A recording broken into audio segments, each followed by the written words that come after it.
Dan ko na bayan na sa imo ng talbos, unya imo na po istipe. Ang aking pong puhunan sa gulay ay talagang kung may tanim akong talong, nasa 20 mil.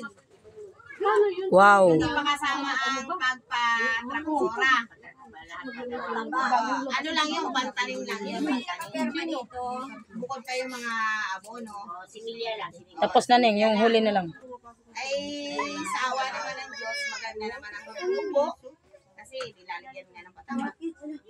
Eh kahit pa paano, sa iba, talagang mahal. Eh syempre, kung sarili ko, kaya mura lang ang benta. Tiba-tiba yan ngayon. Mura lang talaga kay sarili mo naman yan. Sa tindahan, yung biskuhan, sa akin, dos lang. Dos. Eh yun, malaki rin naman ang tinutubo ko. Ako na nagipalit ng talbos, iyan na pagidi mo diha. Eto, 20. Na isa, 10 eh.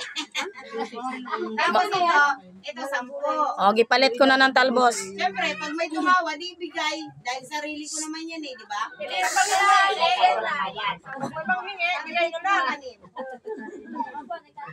Yan.